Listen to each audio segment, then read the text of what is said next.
Capital W friends, fans, and followers. I am 𝘪𝘁, Capital W board member, and welcome to another Take 5. Today we have a very special guest.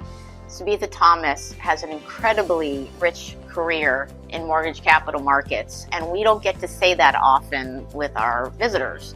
So I'm very happy to have you here. Thank you. And so happy to be here. Yay. And highlight your career and highlight some learnings that you've had throughout it, and maybe even challenge us to think a little bit differently as an industry about what we can do better for more people. Mm-hmm. So our Take 5 series is the same 5 questions with all of our guests, and then we ask a couple quick fun tidbits at the end to get to know a little bit about the personal side about you. Okay. So you're ready to jump in? Absolutely. All right. So I know this. I'm sure you're going to love this. But why don't you talk a little bit about yourself, your personal history, your background, and how you got to where you are today?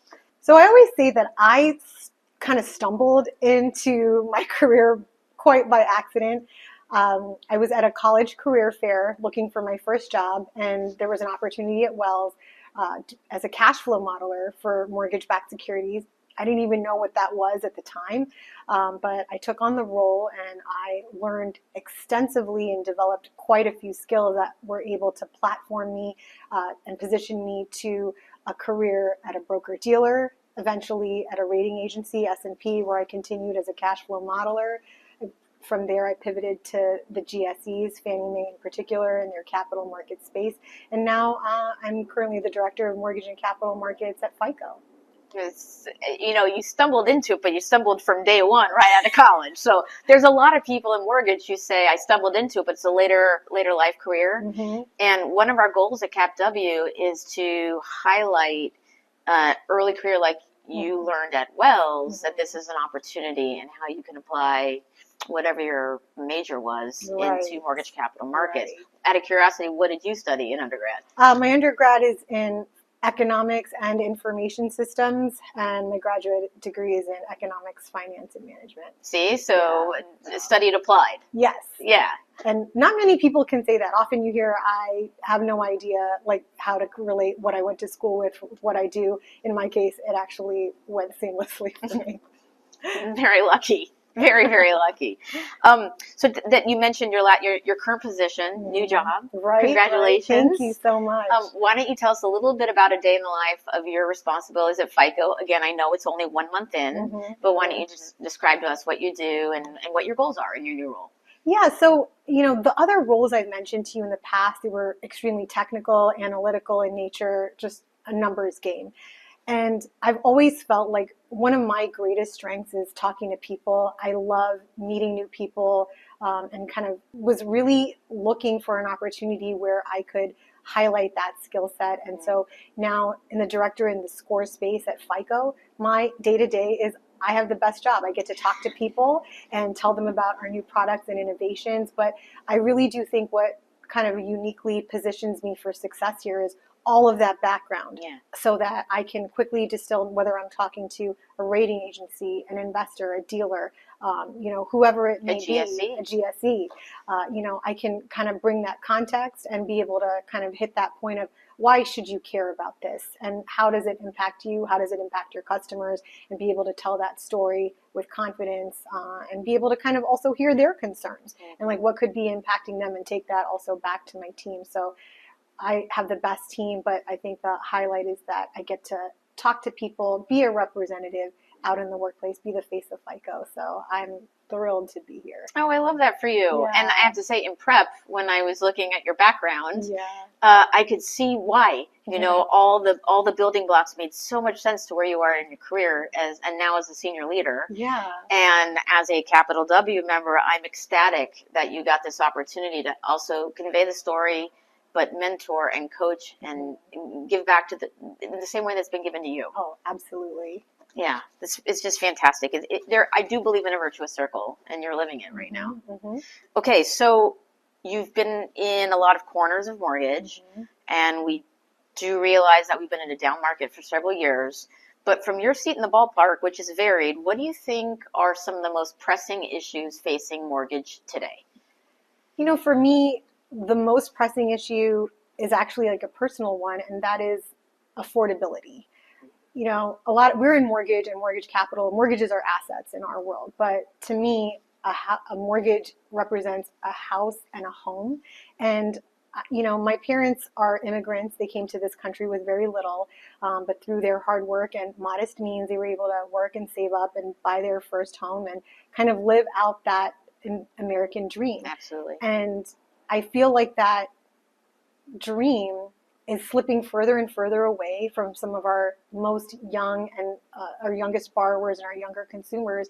And I think without addressing that, we're not going to be able to get that buy-in to the American dream for the next generation. So affordability for me is just the most critical issue right now. And I will actually let you know that in a recent Take5, that was the top answer someone else gave me as well. Yeah. I think it's really percolating to the top. Absolutely. Yeah. And obviously, as an industry, you know, ensuring there's adequate liquidity in the marketplace to be able to support the financing of these mortgages, especially to some of those younger and less experienced borrowers, I think it really does need to be an area of focus for everyone. Affordability is definitely a major pressing issue for our industry. Right. So you've had a varied career, and okay, a career fair, they're actually probably fewer and far between now at colleges. So what advice would you give a young person who you think would be great for mortgage capital markets and they're starting their career today? What advice would you give them as they're entering our industry? I would encourage like young people, and particularly young women, to be a little bit more open-minded. I know that when I was first starting out, when someone approached me about a career in finance, I had this finance bro in a vest kind of image, and I was like, well, that's not me. I don't see myself represented there, and I kind of counted it out. And it wasn't until somebody put the idea in my head that I could even consider it. So while it's great for us to talk to young people and say, hey, be open-minded, you know, get the right skills and you know, necessary credentials, I really think this is a conversation that we need to be having with employers and making sure they're educated on the value of diversity in their workforce. You know, we're hiring women not because they're women, but because they're qualified, talented, and bringing the right skill set to bring that diverse opinion. And so the company is better off when they have a varied workforce. Just like in biology, biological diversity is the key to success and the advancement of your species. The same thing applies kind of in a work environment as well. A diverse workforce is a strong workforce. And so we should continue to encourage employers to keep that as a priority and continue to recruit in spaces that haven't been historically, you know, represented. Mic drop. I have nothing. I have nothing else to say. We fully agree, and that's the foundation of CapitalW. Yes. Right. And there's a few things I would like to re-highlight in what you just said. One is they have the right skill set to begin with. Two, it was diverse voices, right? And that could be your background, that could be your heritage, that could be your socioeconomic situation, whatever it is. But you're bringing a diverse voice, so you're not having the same answer in the room. Absolutely. We're all trying to solve problems in business, right? And that diversity helps you come up with the best answer. I thank you. Thank you for enunciating that so quickly and so clearly. So that was a great recommendation for new people to our industry. Let's flip it on the other side of the equation. What advice would you give an organization who values a more representative population of team members? What advice would you give them to attract and retain new people? I think my current company, FICO, is a really great example of this. They continue to invest in partnerships with organizations like CapW, which I'm so excited to be part of here. But I think it's really about not just talking the talk, but walking the walk, right? So like if you say you're about a diverse workforce, but you don't invest in training, if you don't invest in recruitment, if you don't invest in partnership, you're not going to, benefit from that, and you're not going to add value. So I would say, as you invest in any other thing that is important to you, you need to be investing in recruitment and strategizing on how to get different voices in the room. We've also had the chance to attend the 𝘵𝗵𝘗 session here, and we've learned a lot of statistics that actually hiring a diverse workforce that includes women actually makes business sense. in terms of profitability. I think we heard 15%, right? 15%. A minimum 15%. Yeah. So even if you don't care about women's issues and you're just about the bottom line, it still makes sense there too. So again, recruitment as an investment strategy and education as a strategy as well. I think it's really important that your senior leadership on down, that you trickle down that message and invest in training. And, I just cannot highlight enough that it actually makes good business sense from a profitability standpoint to invest and be a diverse workforce. So my advice is just to continue that investment and not just talk the talk, but walk the walk. Walk the walk. I think that your consumer or your business partner are going to see that they're hollow words unless you walk it. And then they're going to walk away from you. Yeah. What else don't you believe in that you're putting out in the marketplace? Right? Oh, exactly. Right. Well, I could talk to you about this for hours. And we did talk for about an hour before this meeting, but now it's time for the fun facts. Okay. A little bit about you, and I don't know these answers yet, so I'm excited. All right. So, favorite food?